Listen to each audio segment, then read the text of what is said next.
నా పేరు దోమల నాగేంద్ర, ఎనర్జీ వాస్తు ఎక్స్పర్ట్. ఈ వీడియోలో మన ఇంటి వాస్తును మనమే ఏ విధంగా సరి చేసుకోవచ్చు. చాలామంది ప్రశ్నలు వేస్తూ ఉంటారు నన్ను. సార్, మా ఇంట్లో ఫోన్ చేస్తూ ఉంటారు, వాట్సాప్లో మెసేజ్ పెడుతూ ఉంటారు, మా ఇంట్లో సార్ ఈ ప్రాబ్లం ఉంది, ఆ ప్రాబ్లం ఉందని చెప్తూ ఉంటారు. సో జనరల్గా మేము వాస్తు వాళ్ళం ఎవరైనా ఒక ఇంటికి విజిటింగ్కి వెళ్ళగానే అక్కడ ప్రాబ్లాన్ని ఇంట్లోకి వెళ్ళకుండానే అవుట్ సైడ్ ఉండే చెప్పేయచ్చండి. కాంపౌండ్ను చూడగానే సినిమా అర్థమైపోతుంది.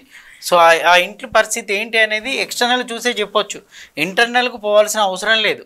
సో ఈరోజు నేను ఎక్స్టర్నల్ పార్ట్లో ఏ విధంగా మైనస్ ఉంటే ఇంటికి సమస్యలు ఏ విధంగా వస్తాయో చర్చిస్తున్నాను.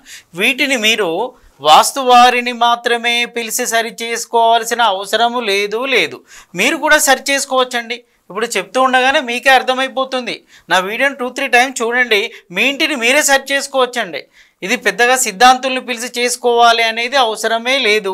నా ఉద్దేశం కూడా వాస్తును సరళీకృతం చేయడమే నా యొక్క అసలైన ఉద్దేశం.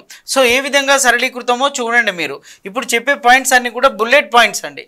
ఇంటి ఇల్లు ఏ ఫేసింగ్ అయినా కానివ్వండి, మీ ఇంటి ఇల్లు ఫేసింగ్ ఈస్టే కానివ్వండి, సౌతే కానివ్వండి, వెస్టే కానివ్వండి, నార్తే కానివ్వండి, తూర్పు మెయిన్ రోడే ఉండనియండి, దక్షిణం మెయిన్ రోడే ఉండనియండి, పడమర మెయిన్ రోడే ఉండనియండి, ఉత్తరం మెయిన్ రోడే ఉండనియండి, రోడ్డు ఎటువైపు ఉన్నా, దిక్కు ఎటువైపు ఉన్నా మీ ఇంట్లో ఈ తప్పిదము కనుక ఉంటే సమస్య ఎదురవుతుంది.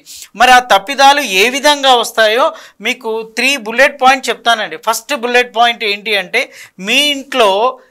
మీ ఇంటి కాంపౌండ్ను ఒకసారి పరిశీలించండి. మీ ఇంటి కాంపౌండ్ను ఎలా, ఇక్కడ సౌత్ దిక్కు మీ ఇంటి వాళ్ళకు కాంపౌండ్ వాళ్ళకు మధ్య గ్యాప్ ఎంత ఉందో చూడండి. సో మినిమం అనేది మనం ఇల్లు కట్టాలి అనుకున్నా, ఇంటి నిర్మాణము చేసుకోవాలి అనుకున్నా, లేదు సార్ ఇంటి నిర్మాణం అయిపోయింది అనుకున్నా, అన్నిటికీ ఉపయోగపడే విధంగా దీంట్లో చర్చ ఉంటుందండి. ఇక్కడ జనరల్గా మనం ఏం చేస్తాము అంటే, ఇక్కడ 2 ఫీట్ ఇస్తామండి. ఇక్కడ 2 ఫీట్ కానీ 2.6 ఫీట్ కానీ 3 ఫీట్ కూడా ఇవ్వచ్చు. ప్లేస్ ఎక్కువగా ఉన్నప్పుడు ఆ విధంగా అవకాశం తీసుకోవచ్చండి. ఇక్కడ 2 ఫీట్ తీసుకున్నాం అనుకోండి, ఇక్కడ వచ్చేసి 2.6 ఫీట్ తీసుకోవాల్సి ఉంటుంది. లేదు సార్ 3 ఫీట్ తీసుకున్నామంటే తీసుకోండి. దీన్ని మించినటువంటి గ్యాప్ అనేది ఇక్కడ ఉండాలి. ఒక 3 ఇంచెసే ఉండండి, 6 ఇంచెసే ఉండనండి. ఇప్పుడు స్థలాభావం ఉందనుకోండి, ఏం చేస్తున్నారు, ఇక్కడ 2 ఫీట్ తీసుకుంటే ఇక్కడ 2 ఫీట్ తీసుకుంటున్నారు. కానీ వాస్తు శాస్త్రరీత్యా ఎలా తీసుకోవాలి అంటే, దక్షిణం కన్నా పడమర కాస్త ఎక్కువగా తీసుకోవాలి. ఆ తర్వాత వచ్చేసి ఇది 2.6 ఫీట్ అనుకోండి, 2 ఫీట్ల 6 ఇంచులు ఉంటే ఇది 3 ఫీట్లు తీసుకోండి, లేదా 4 ఫీట్లు తీసుకోండి, మీ చాయిస్. మీకు ఎంత స్థలం ఉంటే అంత తీసుకోండి. దీన్ని మించినటువంటి గ్యాప్ ఇటువైపు రావాలి. 6 ఫీట్ ఎట్లా, ఒకవేళ మెట్లు వచ్చాయనుకోండి 6 ఫీట్ 6 ఇంచెస్ వస్తాయి, 7 ఫీట్ వరకు కూడా వస్తూ ఉంటుంది. అంటే మీరు ఇలా చెక్ చేసుకోండి. దీనికన్నా ఇక్కడ కాస్త ఎక్కువ, దీనికన్నా ఇక్కడ కాస్త ఎక్కువ, దీనికన్నా ఇక్కడ కాస్త ఎక్కువ. అంటే మీరు ఇంటి నిర్మాణము చూసుకున్నప్పుడు ఆ నిర్మాణంలో ఎటువైపు హెచ్చు తగ్గులు ఉన్నాయో చూసుకోండి. కొన్ని సందర్భాల్లో ఏమవుతుంది, ఎందుకు ఈ పాయింట్ చెప్పాను అంటే, ఇప్పుడు ఇక్కడ మెట్లు వచ్చాయనుకోండి, మెట్లు సౌత్ దిక్కు మెట్లు వచ్చాయనుకోండి, అక్కడ ఏమవుతుంది 6 ఫీట్ల 6 ఇంచులు వచ్చేస్తుంది సౌత్ దిక్కు. అప్పుడు దాన్ని మించిన ప్లేస్ ఇటువైపు రావాలి, కానీ పెట్టలేము. దాన్ని మించింది ఇటు రావాలి, పెట్టలేము. దీన్ని మించింది ఇటు రావాలి, పెట్టలేని పరిస్థితి. పెట్టొచ్చు ఎప్పుడు స్థలం ఎక్కువగా ఉంటే, ప్లాట్ ఏరియా ఎక్కువగా ఉంటే పెట్టొచ్చు. ఈ రోజుల్లో ఆ స్థితి లేదండి, ప్లాట్ ఏరియా తక్కువగా ఉంటుంది, ల్యాండ్స్ అన్నీ కాస్ట్లీ అయిపోయాయి కాబట్టి ఆ విధంగా మార్చుకునే అవకాశం లేదు. అందుకే చెప్తున్నాను, ఫస్ట్ బుల్లెట్ పాయింట్ ఏంటి అంటే, మీ యొక్క సౌత్ ఇంటి యొక్క కాంపౌండ్ సౌత్కు ఇంటి వాళ్ళకు మధ్య గ్యాప్ ఎంత ఉంది, దాన్ని మించిన గ్యాప్ పడమరకు ఉందా లేదు చూసుకోండి. మరికొందరు ఏం చేస్తారు అంటే, పడమర దిక్కు ఎక్కువ ప్లేస్ ఇస్తారండి, ఇచ్చేసి ఇక్కడ టాయిలెట్స్, వాష్రూమ్స్, బాత్రూమ్ కడుతూ ఉంటారు. ఎందుకంటే వాడుకోవడానికి వెనుక వైపు వాడుకోవచ్చు అనే ఉద్దేశంగా అలా నిర్మాణం చేస్తూ ఉంటారు. అప్పుడు ఏమవుతుంది అంటే, ఈ గ్యాప్ ఇక్కడ 6 ఫీట్ 7 ఫీట్ ఉందనుకోండి, దాన్ని మించిన గ్యాప్ ఇక్కడ ఇవ్వాలి అండి, కానీ ఇవ్వలేని పరిస్థితి. దాన్ని మించిన గ్యాప్ నార్త్కి ఇవ్వాలి, నార్త్ని మించిన గ్యాప్ ఈస్ట్కి ఇవ్వాలి, కానీ ఇవ్వలేని పరిస్థితి కదా.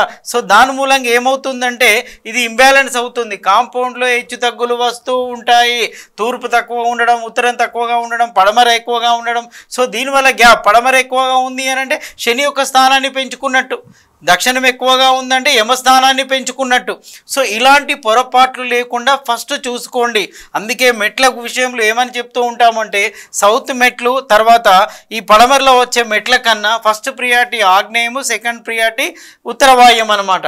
సో మీరు ఏ ఫేసింగ్ అయినా ఇలా తీసుకోవచ్చండి, ఇబ్బంది ఏమి లేదు. కానీ కొంతమంది సార్ మాది సౌత్ ఉంది కాబట్టి సౌత్ దిక్కు తీసుకున్నాము, వెస్ట్ ఉంది కాబట్టి వెస్ట్ దిక్కు తీసుకున్నాము అని అంటూ ఉంటారు. సౌత్ అంటారు, వెస్ట్ అంటారు. సరే ఎటువైనా తీసుకోవచ్చు. కాకపోతే మిగతా ఏరియాలలో వీటికన్నా పెద్ద ఎక్కువగా ఉండాలి కదా, గ్యాప్ అనేది ఎక్కువ రావాలి కదా, సెట్ బ్యాక్ ఎక్కువ రావాలి కదా. సో అలాంటి దాన్ని చూసుకొని బేరీజు వేసుకోండి. ఇప్పుడు నేను చెప్పే పాయింట్ చాలా సింపుల్గా అనిపిస్తుంది కానీ హెచ్చు తగ్గులు చాలా కనబడుతూ ఉంటాయి. సో సిటీలలో కొద్దిగా అవేర్నెస్ వచ్చింది కానీ విలేజ్లకు వెళ్ళినప్పుడు ఇప్పటికీ ఆ వాతావరణమే కనబడుతుంది. సౌత్ ఫేసింగ్ అనుకోండి, ఇక్కడ విశాలమైన ప్లేస్ ఉంటుందండి. వెస్ట్ అనుకోండి, విశాలమైన ప్లేస్ ఉంటుంది. సో ఇటువైపు తగ్గుతూ ఉంటుంది. వెస్ట్ కంటే ఎక్కువ ప్లేస్ ఇటు ఇస్తాడు, ఇటు తగ్గిస్తూ ఉంటారు. అంతే కదండి. ఇప్పుడు వెస్ట్కి మెట్లు ఇచ్చామనుకోండి, తూర్పుకు ఇక్కడ గ్యాప్ ఇవ్వడానికి ఛాన్స్ ఉండదు. దీనికైనా అక్కడ తగ్గిపోతూ ఉంటుంది, ఇంద్రస్థానం తగ్గిపోతూ ఉంటుంది, పేరు ప్రఖ్యాతుల స్థానం తగ్గిపోతూ ఉంటుంది. ఇటు వచ్చి నార్త్ తగ్గిస్తారు, ఉత్తరం తగ్గుతుంది, కుబేర స్థానం తగ్గుతుంది, పని తగ్గుతుంది, మనీ తగ్గుతుంది. ఇంట్లో ఉన్న ఆడవాళ్ళు ఎప్పుడు పనిలోనే ఉంటూ ఉంటారు, రిస్కీగా ఉంటారు, విశ్రాంతిగా ఉండదు. ఇక్కడ తూర్పు తగ్గింది అనుకోండి, గమనించండి, తూర్పు ఇంటికి ఉన్న తర్వాత తూర్పు కాంపౌండ్ మధ్య గ్యాప్ గనక తగ్గిపోయిన ఎడల ఆ ఇంట్లో ఉన్న మగవారికి జీవనభృతి ఉండదు, పని ఉండదు, జీవనభృతి ఉండదు, ఖాళీగా ఉండే అవకాశాలు ఎక్కువగా ఉంటాయి. ఒకవేళ ఉత్తరంలో గ్యాప్ అసలే లేదనుకోండి, ఆ ఇంట్లో ఉన్న వాళ్ళు ఆడవాళ్ళకి విశ్రాంతి ఉండదండి. ఎప్పుడు ఏదో ఒక పని చేస్తూనే ఉంటారు, ఎవరెవరు బంధువులు వస్తూనే ఉంటారు, వాళ్ళు కూర్చొని ఉండే అవకాశమే ఉండదు. అందుకే ఏమంటున్నాను అంటే ఇక్కడ చూసుకోండి, ఇక్కడ చూసుకోండి, గ్యాప్ అనేది మీరు బ్యాలెన్స్ చేసుకుంటూ వెళ్ళిపోవాలన్నమాట. నెక్స్ట్ పాయింట్ వచ్చేసి సెకండ్ పాయింట్ అండి. ఇది అతి ముఖ్యమైన పాయింట్. ఈ పాయింట్ మీరు చూసుకోండి ఎలా ఉంటుంది అంటే ఇది సెకండ్ పాయింట్ అండి. సెకండ్ పాయింట్ వచ్చేసరికి మీరు ఏ ఫేసింగ్ ఇల్లు అయినా కానివ్వండి. ఇప్పుడు నేను ఏ ఫేసింగ్ గురించి చెప్తున్నాను అంటే వెస్ట్ ఫేసింగ్ చెప్తున్నానండి. ఇది వెస్ట్ ఫేసింగ్. ఈ వెస్ట్ ఫేసింగ్ గురించి చెప్తున్నాను. ఎలా చెప్తున్నాను, మీరు ఇక్కడ రోడ్, ఇది వెస్ట్ ఫేసింగ్ రోడ్ అనుకోండి. జనరల్గా ఏం చేస్తాం, వెస్ట్ ఫేసింగ్ రోడ్ ఉన్నది అనుకోగానే మనం ఏం చేస్తూ ఉంటామండి, ఇక్కడ ఈ ఏరియా కట్ చేస్తాం, సిట్అవుట్ ఏరియా కట్ అయిపోతూ ఉంటుంది మనకు. ఇగో ఇక్కడ ఒక పిల్లర్ ఉంటుంది, ఈ ఏరియా అంతా కట్ అయిపోయి ఉంటుంది. ఎందుకు కట్ చేస్తాం, పార్కింగ్ కోసం అని కట్ చేస్తూ ఉంటాము. సార్ మాకు పార్కింగ్ కావాలి, సిట్అవుట్ కోసం అని చెప్పి ఇది కట్ చేస్తాం. అప్పుడు ఇంటి భాగం ఎలా వచ్చింది చూడండి, ఎల్ షేప్లో వస్తుంది, ఇలా అయిపోతుంది ఇంటి భాగం. ఎప్పుడైతే ఇంటి భాగం ఇలా ఎల్ షేప్లో వస్తూ ఉంటుందో అప్పుడు ఆ ఇంటికి ఇది పెరిగినట్టు, అంటే పడమర నైరుతి ఇంటికి పెరిగిపోయింది. అంటే దీంట్లో యాక్సిడెంట్స్ అవుతూ ఉంటాయండి, ప్రమాదాలు జరుగుతూ ఉంటాయి. ఇప్పుడు వెస్ట్ ఫేసింగ్ ఇల్లు అనగానే కొంతమంది కొనడానికి ఇష్టపడరు.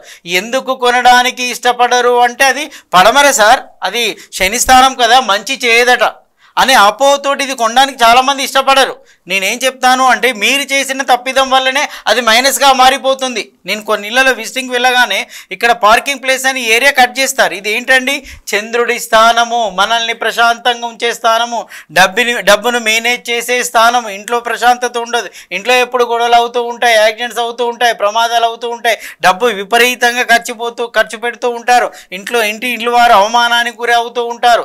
ఎందుకు, పడమర నైరుతి పెరిగింది కదా, యజమాని లేదా యజమాని పెద్ద కుమారుడికి మంచి జరగదు, ప్రమాదాలు కావచ్చు, యాక్సిడెంట్స్ కావచ్చు, పోలీస్ కేసులు కావచ్చు. అంటే ఎందుకు ఇలా జరుగుతుందంటే పడమర నైరుతి పెరిగిపోయింది. వెరీ సింపుల్, ఇక్కడ మీరు కట్ చేసుకున్నారు కదా. అందుకే నేను ఏమంటాను అంటే మీ ఇంట్లో ఇలాంటి పరిస్థితులు కనుక ఉంటేనే, ఇవి ఎవరికి చెప్తున్నానంటే అనారోగ్య సమస్యలు వచ్చిన వారికి మాత్రమే ఆరోగ్య సూత్రాలు చెప్పడం జరుగుతుంది. మెడికల్ షాప్కి వెళ్ళి మందుల గురించి చెప్పడం జరుగుతుంది. అంతా బాగున్నప్పుడు మనం మెడికల్ షాప్కి వెళ్ళాం, డాక్టర్ దగ్గర కూడా వెళ్ళాం. మీ ఇంట్లో అంత బాగున్నప్పుడు వీడియో చూడాల్సిన అవసరం లేదు, కామెంట్ చేయాల్సిన అవసరం అంతకు లేదు. ఇది సమస్య ఉన్న వారికి మాత్రమే, కాలిరిన వాడికే కాలు నొప్పి తెలుస్తుంది, కడుపు నొప్పి వచ్చిన వాడికి కడుపు నొప్పి తెలుస్తుంది, ఇబ్బందులు ఉన్న వారికే ఈ సమస్యలు తెలుస్తూ ఉంటాయి. వారు మాత్రమే చూస్తే చాలు. ఇక్కడ ఏమంటాను అంటే ఇప్పుడు ఇలాంటి సమస్య మీ ఇంట్లో వచ్చింది అనుకోండి, అంటే కొత్తగా కట్టే వాళ్ళు కూడా గమనించాలండి, వీళ్ళ పార్కింగ్ కోసం ఏరియాకు కట్ చేయకూడదు. నా అనుభవం ఏం చెప్తాను అంటే నేను కంప్లీట్గా దీన్ని రూమ్గా డిజైన్ చేసుకోమని చెప్పేస్తున్నాను, అంతే సింపుల్గా. రూమ్గా డిజైన్ చేసి సార్ పార్కింగ్ ప్రాబ్లం బయట పెట్టేసుకోండి. మీరు ఇంట్లో ఉండే పరిస్థితే మీకు లేనప్పుడు మీ వెహికల్ గురించి ఆలోచించిన కన్నా బయట పెట్టేసుకోండి. లేదా మీరు కాస్త విస్తీర్ణం ఎక్కువగా ఉన్న, ప్లేస్ ఎక్కువగా ఉన్న, ప్లాట్ ఏరియా ఎక్కువగా ఉన్నటువంటి ప్లాట్ను కొనండి. ఈ ప్లేస్ ఎక్కువ ఉన్నప్పుడు కొన్నప్పుడు ఇది పార్కింగ్కు వాడుకోవచ్చు అండి. ఈ ఇంట్లో ఉన్న ఈ బుక్కను కట్ చేయకుండా ఇది పార్కింగ్కు వాడుకోవచ్చు. అప్పుడు ఏమవుతుంది, ఇది స్క్వేర్లో ఇంటి భాగం ఎప్పుడు కూడా స్క్వేర్ కానీ రెక్టాంగిల్ చతురస్రం కానీ దీర్ఘ చతురస్రం కానీ ఉండాలి. ఇప్పుడు మీరు కట్ చేస్తే ఎల్ షేప్లో వచ్చింది, ఏదో ఒక భాగం పెరిగిపోతూ ఉంటుంది. సో అలాంటి తప్పుదమ్ము వెస్ట్ ఫేసింగ్ ఇంటికి చేయకూడదు. అదేవిధంగా సౌత్ ఫేసింగ్ ఇంటికి వచ్చినప్పుడు కూడా చాలా చోట్ల వాళ్ళ ఇంటి ఫేసింగ్ చెప్పగానే ఇంట్లోకి వెళ్ళక ముందే ఇక్కడ సమస్య అర్థమైపోతూ ఉంటుందండి. ఇక్కడ ఏం చేస్తారు, వారు ఈ ఏరియా కట్ చేస్తారు. సౌత్ ఫేసింగ్ రోడ్ అనుకోండి, ఇక్కడ ఏం చేస్తారు, ఈ ఏరియా కట్ అయిపోతూ ఉంటుందండి. సింపుల్గా ఎప్పుడైతే ఈ ఏరియా కట్ అయిపోయిందో ఇది పార్కింగ్ అంటారు, లేదా సిట్అవుట్ అంటారు. చూడండి ఇక్కడ ఏరియా కట్ అయిపోయింది. అప్పుడు ఏం పెరిగిందండి, మనం ఏది పెంచుకున్నామంటే ఈ ఏరియాని పెంచుకున్నాం. చూడండి దక్షిణాన్ని పెంచుకున్నాము, దక్షిణ నైరుతిని పెంచుకున్నాము. దానివల్ల మళ్ళీ సమస్యలు వస్తాయి. ఇంట్లో ఉన్న యజమానికి కానీ యజమానురాలుకు కానీ యజమానురాలు పెద్ద కుమార్తెకు కానీ సమస్యలు వచ్చే అవకాశం ఉంటుంది. పెళ్ళిళ్ళు కావండి ఆ ఇంట్లో, శుభాలు అనేటివి ఉండవు. ఆగ్నేయము తరిగిపోయింది, నైరుతి పెరిగిపోయింది. ఆగ్నేయము నైరుతి బ్యాలెన్స్గా ఉంటేనే శుభాలు జరుగుతాయి. మీ ఇంట్లో ఉన్న కూతురు వేరే వాళ్ళ ఇంటికి కోడలిగా పోవాలి అన్నా, వేరే వాళ్ళ ఇంట్లో ఉన్న అమ్మాయి మీ ఇంటికి కోడలుగా రావాలి. మీ ఇంటికి కోడలిగా రావాలంటే మీ అబ్బాయికి పెళ్లి కావాలి. మీ అబ్బాయికి పెళ్లి కావాలంటే నైరుతి డ్యామేజ్ ఉంటే అబ్బాయికి పెళ్లి కాదండి. మీ ఇంట్లో ఉన్న అమ్మాయి వేరే ఒకరింటికి కోడలిగా పోవాలి అంటే ఇక్కడ ఆగ్నేయం బాగుండాలి. ఆగ్నేయం బాగలేకుంటే వేరే వాళ్ళ ఇంటికి కోడలుగా వెళ్ళలేదంటే అమ్మాయికి పెళ్లి కాదు అని. సో ఇలాంటి సమస్యలు మీకు వస్తున్నాయన్నప్పుడు సౌత్ ఫేసింగ్ వాళ్ళు ఏం చేయండి అంటే సింపుల్గా దీన్ని రూమ్గా డిజైన్ చేసేసుకోండి. దాంట్లో రెమెడీ గురించి ఆలోచించకండి. రూమ్గా డిజైన్ సమస్యలు పెరిగిపోయినప్పుడు ఏం చేస్తాం, సార్ పార్కింగ్ కావాలి వెహికల్ అంటే రోడ్ బయట పెట్టేసుకోండి. అక్కడ కూడా వీలు లేదంటే ఇంకేదైనా ప్లేస్ చూసుకోండి. లేదా కడుతున్న వాళ్ళు ముందే ఏం చేసుకోండి అంటే ఎక్కువ విస్తీర్ణం ఉన్న ప్లేస్ను సెలెక్ట్ చేసుకోండి. అప్పుడు ఇక్కడ పార్కింగ్ పెట్టుకోవడానికి అవకాశం ఉంటుంది. మీ కార్ పార్కింగ్ కానీ వెహికల్స్ ఏమైనా ఇక్కడ పార్కింగ్ చేసుకోవచ్చు. అందుకే సౌత్ ఫేసింగ్ అనగానే చాలామంది భయపడుతూ ఉంటారు, సార్ బాగుండదట కదా, సమస్యలు వస్తాయట కదా. మీరే సమస్య చేసుకున్నారండి. పాయిజన్ ఫుడ్ తింటే బాడీ పాయిజన్ కాకుండా ఏమవుతుంది, మీరున్న ఇంటికి అసలైన ఆగ్నేయాన్ని మీరు ధ్వంసం చేసుకున్నప్పుడు ఇంట్లో కిచెన్ కూడా రాదు కదా. కిచెన్ తీసుకొచ్చి ఇక్కడ పెట్టేస్తాం, అది సెకండ్ స్థానం, ఫ్రెండ్ అంతా పరిపూర్ణంగా హెల్ప్ చేయలేడు కదా, మీ అంత హెల్ప్ ఫ్రెండ్ చేయలేడు కదా. మీ ఇంట్లో ఆగ్నేయం ఇక్కడ ఉంటే మాత్రమే పరిపూర్ణమైన ఫలితాలు వస్తాయి, శుభాలు వస్తాయి. ఆగ్నేయం కట్ అయితే అనారోగ్య సమస్యలు, పెళ్ళిళ్ళు కావు, ఆర్థిక ఇబ్బందులు. ఇంట్లో ఉన్న స్త్రీ హ్యాపీగా ఆనందంగా ఉండదు, తను ఎప్పుడు సిక్ అవుతూనే ఉంటుంది, బాధపడుతూనే ఉంటుంది. మరికొన్ని సందర్భాల్లో ఒంటరిగా ఉండే అవకాశము కూడా ఉంది. అందుకే ఏం చెప్తున్నాను అంటే దీన్ని కంప్లీట్గా కవర్ చేయండి. ఇప్పుడు సౌత్ ఫేసింగ్ అయింది, వెస్ట్ ఫేసింగ్ అయిందండి. ఈస్ట్ ఫేసింగ్కి వస్తాను. ఈస్ట్ ఫేసింగ్ కూడా ఇదే సిచ్యువేషన్ అండి. ఏం చేస్తారు, పార్కింగ్ కోసం ఇది కట్ చేస్తారండి. కంప్లీట్గా పార్కింగ్ కోసం ఇది కట్ చేస్తారు. అప్పుడు ఏమవుతుంది చూడండి, ఇక్కడ ఈశాన్య భాగం కట్ అయిపోయింది. ఈశాన్య భాగం అనేది కట్ అయిపోయింది అంటే తల భాగం కట్ అయిపోయింది. క్రియేటివిటీ ఉండదు. ఇంట్లో ఏం పెరుగుతుంది, ఉత్తరవాయుం పెరుగుతుంది, తూర్పాగ్నేయం పెరుగుతుంది. చూడండి ఉత్తరవాయుం పెరిగిందని టెన్షన్స్ అండి. ఎప్పుడు టెన్షన్స్, మానసిక బాధ, మానసిక హింస, బాధపడుతూనే ఉంటాం. సమస్యలు ఒకటి తర్వాత ఒకటి వెంటనే వస్తూనే ఉంటాయి. తూర్పాగ్నేయం పెరిగిందంటే ఇంట్లో ఉన్న ఆడవాళ్ళు సఫర్ అవుతూ ఉంటారు, బాధపడుతూ ఉంటారు. పెళ్ళిళ్ళు కావు. ఒకవేళ అమ్మాయికి పెళ్ళైనా తిరిగి వచ్చి ఇంట్లోనే ఉండే అవకాశం ఉంది, సఫర్ అవుతూ ఉంటుంది. విడాకులు తీసుకోవడమో, ఇంట్లో ఉండడమో, భర్త అమెరికాలో ఉండడమో ఏదో జరుగుతుంది. ముఖ్యంగా ఇంట్లో ఉన్న లేడీ కూడా సింగిల్గా ఉండే అవకాశం ఉంటుంది, యజమానురాలు కూడా సింగిల్గా ఉండే అవకాశం ఉంటుంది. కారణం ఏంటంటే తల భాగం లేదండి, ఈశాన్యం కట్ అయిపోయింది. ఇంట్లో ఉన్న మగవాళ్ళు ఏ పని చేయలేరు, యాక్టివ్నెస్ ఉండదు, ప్రోగ్రెస్ ఉండదు, డెవలప్మెంట్ ఉండదు. వారికి చెందిన పెద్ద కుమారుడు కూడా డల్గా ఉంటాడు, డెవలప్మెంట్ ఉండదు, సంతానం లోపిస్తుంది, పిల్లలు చదువులో వీక్ అవుతూ ఉంటారు. ఇన్ని సమస్యలు ఉంటాయండి. ఈశాన్యం కట్ అయిందంటే తల భాగం కట్ అయిపోయింది. దీని ఇంపాక్ట్ వచ్చేసి ఇక్కడ పడుతుంది కదా, నైరుతిలో పడుతుంది కదా. ఈ ఈశాన్యమో నైరుతి మగవాళ్ళ స్థానం కదండి, వాళ్ళలో యాక్టివ్నెస్ ఉండదు, షార్ప్నెస్ ఉండదు, సమస్యలు వస్తూనే ఉంటాయి. కారణం ఇది కట్ కావడం. అందుకే ఏమంటానంటే దీన్ని కూడా మీరు రూముగా డిజైన్ చేసుకోండి. సార్ మాకు పార్కింగ్ కష్టం కదా అంటే నేనేమంటాను అంటే మీరు పార్కింగ్ ఇది ఉంది కదండి, ఈ ప్లేస్లో నుంచి ఇది తీసేసుకోండి, ఎక్కువ ప్లేస్ తీసుకోండి. లేదా ఇటువైపు ఎక్కువ ప్లేస్ వచ్చినప్పుడు ఇటు నుంచి ఇటువైపు కూడా పార్కింగ్ తీసుకోవడానికి అవకాశం ఉంటుంది. స్థలాన్ని ఎక్కువగా తీసుకోండి. ఇంట్లో పార్కింగ్ కోసం అవసరమైన ఇంటి భాగాన్ని ఏ ముక్కని కట్ చేసినా కూడా సమస్యలు మిమ్మల్ని వెంటాడుతూనే ఉంటాయి. అదేవిధంగా ఉత్తరానికి సంబంధించిన ఫేసింగ్ ఇంటికి కూడా ఈ ఏరియా కట్ అయిపోయింది అనుకోండి, మళ్ళీ ఇంతకుముందు చెప్పిన సేమ్ సమస్యలు తలెత్తుతూ ఉంటాయి. సో ఏ ఏరియా ఈశాన్యం కట్ కాకూడదు, ఆగ్నేయం కట్ కాకూడదు, వాయువ్యం కూడా కట్ కాకూడదండి. స్క్వేర్లో చూసుకున్నప్పుడు ఫస్ట్ సమస్యల నుంచి బయటపడతారు. మీరంతా మీరు చెక్ చేసుకొని సెట్ చేసుకోండి, వాస్తవాలు రావాల్సిన అవసరం లేదు. అప్పుడు సమస్యల నుంచి ఈజీగా బయటపడతారండి. సింపుల్ ఏబిసిడి ఫండమెంటల్ చెప్పాను. నెక్స్ట్ వచ్చేసి థర్డ్ బుల్లెట్ పాయింట్ వచ్చేసి సెప్టిక్ ట్యాంక్ ఎక్కడ ఉందో చూసుకోండి. చాలామంది ఇళ్లలో ఆగ్నేయంలో సెప్టిక్ ట్యాంక్ వేస్తారు, ఉత్తర వాయువ్యంలో సెప్టిక్ ట్యాంక్ వేస్తారు. ఎక్కడైతే ఉత్తర వాయువ్యంలో సెప్టిక్ ట్యాంక్ పడిందో గొయ్యిగా మారుతూ ఉంటుంది, సమస్యలు పెరుగుతూ ఉంటాయి, అప్పుల్లో కూరుకుపోతూ ఉంటాయి. ఎప్పుడైతే ఆగ్నేయంలో సెప్టిక్ ట్యాంక్ పడిందో అనారోగ్య సమస్యలు వస్తాయి, శుభాలు ఉండవు, హ్యాపీనెస్ ఉండదు, ఆనందం ఉండదు.